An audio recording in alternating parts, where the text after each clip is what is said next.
compete in your game? What is your best result? And how can you compare your game with chess blitz? So it's a very nice comparison compare the cube with chess. Chess is an ancient game and it's really timeless. And but chess is a game. The cube is not a game. It's a puzzle.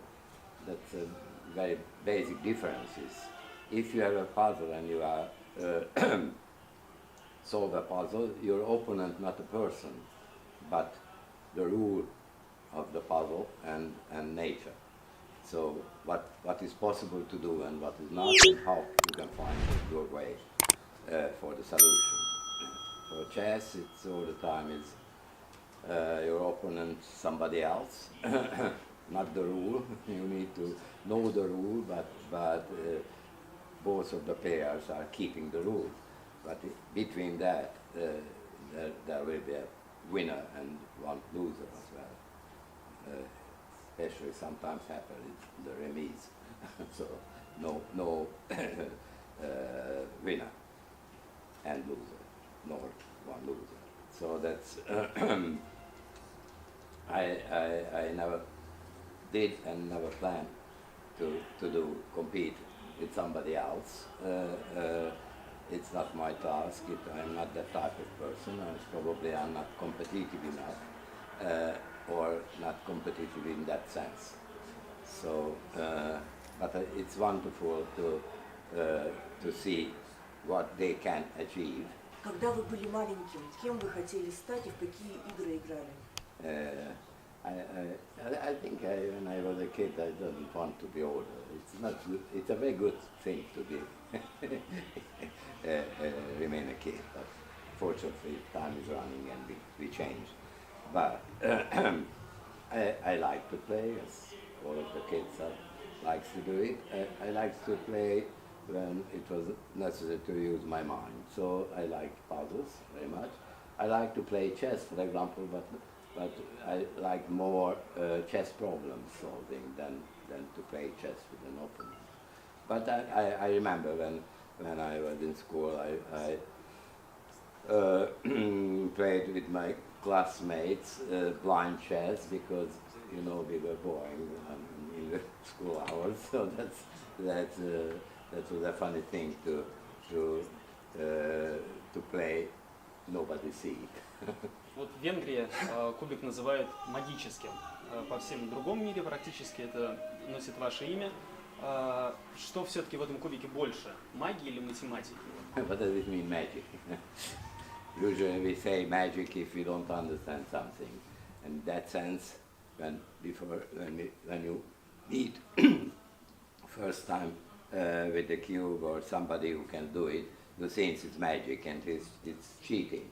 Interestingly, magicians love the cube. They have made several beautiful tricks in connection with the cube.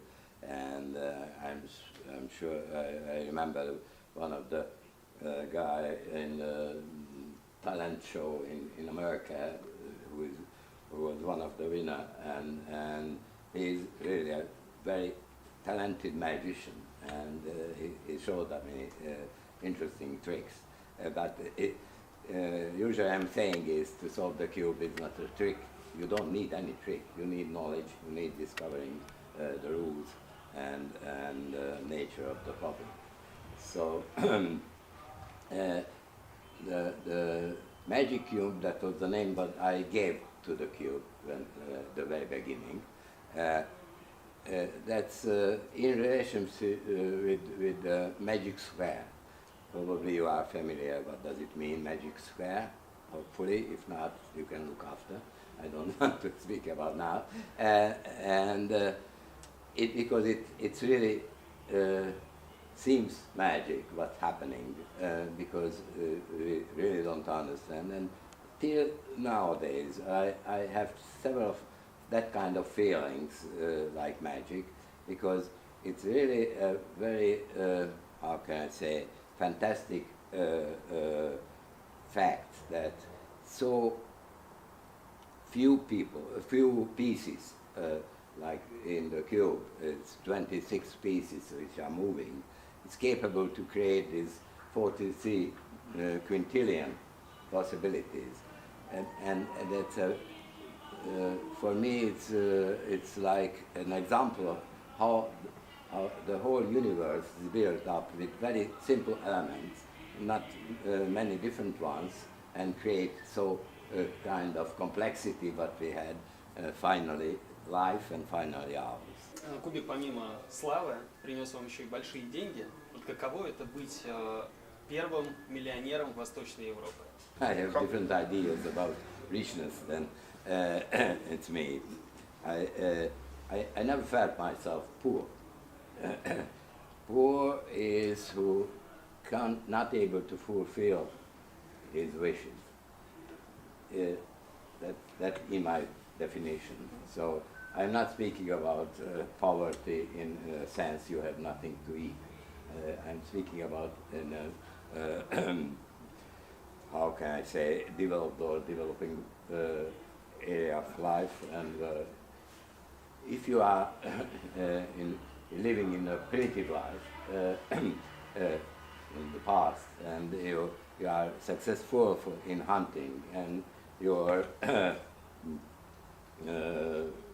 goals had time and found nice fruits and next to the meat, you can be happy and you are successful. So and you are rich without money. So richness is, in my view, it's not money. That's one thing. Other thing is very simple. I can say I'm very rich according to the poor, but I'm very poor according to the rich. Во времена вашей молодости венгерская математическая школа и прикладная теоретическая математика во всем мире котировалась, ну так же, как и советская. Сложились ли у вас какие-то контакты с советскими математиками или любителями головоломок, потом с российскими, и остались ли какие-то контакты? How can I say? I admire math, but I'm not a mathematician. That's one thing. And I like math in school because it was easy for me. But I never wanted to become a mathematician. I never tried to. And shut the door. And so you don't need to be or become a mathematician to feel what is math, and and we are using so many results of math in everyday life. So the importance of math is very high, but there are several other things. So I was really interested much more about art, about life and people, relationships, and so on and so forth. Excuse me, my question is connected with you as a person. I would like to ask you about your favorite movie, your favorite book, and your most unpredictable and unusual question that you have ever been asked. Oh my God. So, favorite. I have no favorites. I have my favorite wife, I can say, but I have no favorites in movies or books. There are authors and there are books which I remember because I get some touch. I touched with by them, and in that sense. But so for me, there is only two things like this: good or bad. I'm not measuring the level of goodness or something like that. So that's usually I think because I have not very good memory, I remember only the good ones. And what was the other thing? It's questions. Yeah. So I'm all the time waiting for interesting questions, but in my belief, questioning is much more difficult than answering. So, and I believe, and I'm looking much more for answers now, but I prefer if we change the position and I have the chance to question. So that's, I remember good questions, but how can I say, the good questions are a beginning of something. The bad ones is the finishing. So. One final question from here. There are numerous different cube competitions, like people are competing with closed eyes, with one hand, with legs underwater, Yeah. and so on. What of them is your favorite, and what do you think is the most funny? What is the most funny? You can ask who is doing it. So that's what is the most funny to see.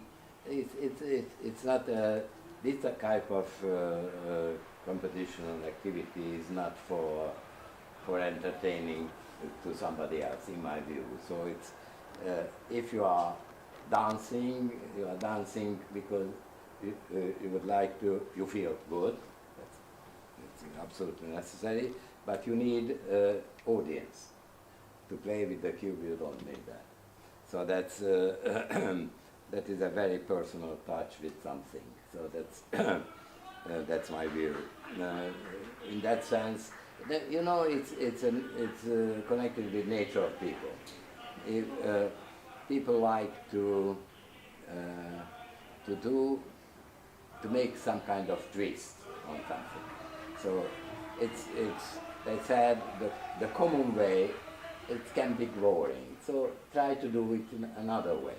So you can do the cube and you can dive. Combine these two, and you can do it underwater. And use your capability. You can have a long breath, and you can keep without air and do the things, and you can do the cube as well. So that's combined things. And you are very cleverly balanced, so you can ride on one wheel. You can do it, but it's some plus. In the meantime, you can solve the cube, and so on and so forth. That's happened running the marathon and competing how many cubes you can solve under the time running the marathon. I think it's a beautiful achievement arrived to the end. It's a work for me, I'm sure.